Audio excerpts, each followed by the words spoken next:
Eh bonjour, aujourd'hui je vais présenter un petit deck que je joue sur le site de temps en temps, Perfora Snake Attack. C'est sûr que c'est un deck qui est conçu pour finir des games rapidement. C'est pas nécessairement overpower, je dirais que c'est à peu près 6-7 sur 10. Ça va planter souvent des précons, puis ça se défend relativement bien des autres decks en général. Le deck est vraiment basé sur Rampé, puis j'ai les cartes, puis mettre des patates sur le jeu. On s'entend, c'est Snake Attack. On va passer au ramp. Le ramp n'a rien vraiment de compliqué. On voit certains lands qui vont permettre de ramper, puisqu'on joue une quantité industrielle de basic. Alena permet de tout simplement payer gratuitement parce qu'elle-même, ça va rajouter de la power. Généralement, tu as des créatures qui coûtent 6. Fait que c'est techniquement c'est comme un rituel qui se transforme en créature. Ça se prend bien. Comme qu'on utilise notre mana pour caster des créatures avec notre habilité de notre commander, Fire of Adventure va permettre aussi de caster ces créatures en tant que telles.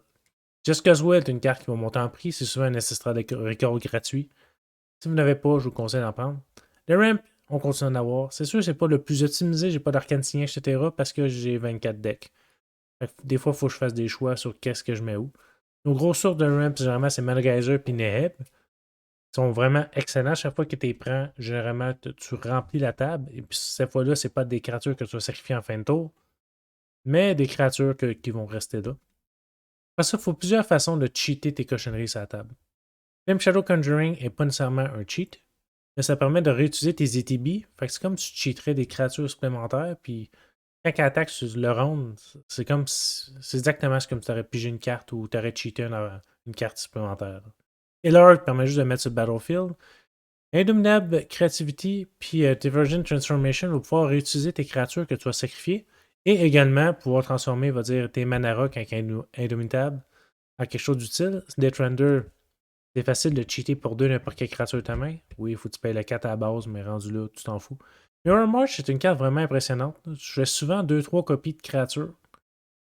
Ça a beaucoup de potentiel. Grâce à ça, j'ai déjà fait 300 points de dégâts dans le même rang. Mais ça c'est une autre histoire.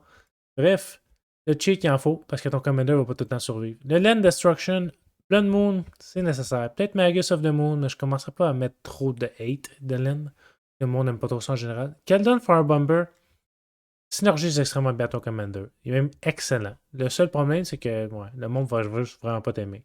En plus, toute notre ramp, c'est des artefacts, fait qu'on garde nos lands. Généralement, je fais juste jouer ça contre des decks qui sont des decks de ramp ou whatever. Dans le pire des cas, je joue vraiment late game quand je vois que le gars, la game avance pas. Là. Faut finir ça. Ça dépend de votre playgroup, mais moi, je l'aime bien. Ça se défend bien. Côté removal, qu'est-ce qui rentre sur le battlefield, je considère ça comme un removal qui fait des dégâts. Il y en a meilleur que d'autres. C'est sûr certain que rouge en a une quantité industrielle. C'est toujours sujet à changer ou s'améliorer à travers le temps. Puis le removal est extrêmement pas cher parce que c'est toutes des grosses patates qui coûtent vraiment trop cher à jouer. Fait que dans ton deck, il va te coûter 3. C'est sûr certain que tu vas sacrifier à la fin du tour, mais on a une façon de corriger tout ça. On a de la protection. Conjurer Closet, tu fléquais une créature que tu trouves importante, tu réutilises le ATB. Mimic Vat, très utile, c'est un peu comme Cauldron of Soul. Tu vas réussir à sauver tes marques. Sunday of Infinite, j'ai jamais vu survivre, parce que tout le monde, quand ils voit ça, ils savent qu'est-ce qui s'en vient. Omura n'est pas nécessairement une protection, c'est plus un buff. Et moi, je considère ça un peu comme une protection pour la simple unique raison qui se réutilise lui-même, qui va permettre à tes autres créatures de rentrer dans le tour. Fait que protection slash buff, on pourrait dire en tant que tel. Le card draw, on a beaucoup, même beaucoup trop. Je vais en avoir même une autre slide après. C'est difficile en rouge de jouer et tout le temps avoir des cartes en main. Je pourrais sûrement en mettre plus que ça. Peut-être deux de plus, puis retirer deux patates inutiles. Genre Spawn of Traxxas, qui fait des dégâts égaux à ton nombre de montagnes, parce que des fois j'en ai juste genre 4-5. Fait que c'est pas que c'est le plus excellent. Bref, on va essayer de jouer le plus possible d'effets que c'est des créatures quand ils rentrent en jeu. On a aussi des Gearhogs, etc. Puis le monde va voir ton CMC de ton deck. Puis généralement, ça leur tente pas de se manger 21 points de dégâts parce que ça en a déjà mangé 20 dans la gueule. Ça, c'est tout le temps choisir le gars qui a moins de points de vie. Ça m'est arrivé deux fois de ne pas piger mes trois cartes, là, tout simplement. Je ne possède pas le Wheel of Fortunes, puis ça, je ne l'ai pas mis là-dedans. Puis je sais pas si je veux remplir aussi la main des autres pour 3 mana, honnêtement. Je vais dire, Wheel of Fate, je vais apprécier ça parce que je vais pouvoir utiliser mon plein potentiel de mana, qui a de la misère en général. Maintenant, quelques autres cartes qui sont utiles, puis que j'ai dans mon deck. Heartless Etigoo, excellente carte. J'ai rarement vu que quand que je joue ça, il n'y a pas quelqu'un, au moins un player qui meurt. C'est sûr certain que tu ne joues pas en premier, là, on s'entend. Là. Mais c'est vraiment une carte excellente. Magnus, c'est un gros beater, on s'en fout. Comme Mad Celebrant / Relentless Assault, ça permet de faire des extra steps. J'ai pas vu en mettre trop. Ça vient redondant, puis ça vient désagréable pour les autres joueurs. Fait que j'essaie au moins qu'il y ait un certain équilibre entre les deux. Les double dégâts effect, je voulais vraiment que ça soit en créature. Je sais pas, je devrais juste en rajouter plus, puis en mettre ça en enchantement.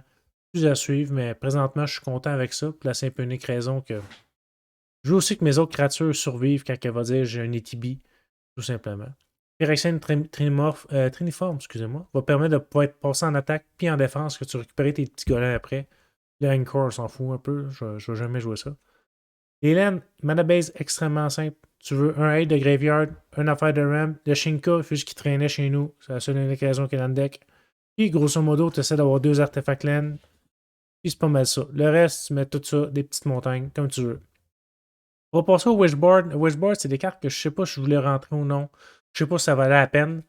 Bref, Grip of Chaos va permettre de protéger ton commander facilement parce que les exils sont rendus difficiles en AOE. Fait que je trouve ça vraiment intéressant. Je sais pas les Wheel of Fortune / Magus of the Will si je veux vraiment remplir encore plus la main de mes adversaires. J'ai vraiment joué que mes patates fait que leur main est juste finie. Memorager, par contre, est excellent parce que ça va juste leur donner leur main de marde. Puis nous autres, on va pouvoir tout utiliser. Deflection Sword va te permettre de faire un peu plus de protection. Je sais pas si je devrais. D'après moi, ça serait une excellente inclusion. Fait que sur ça, j'espère que cette vidéo vous a inspiré à faire quelque chose d'un peu intéressant de ce mono rouge. Puis passez une agréable journée.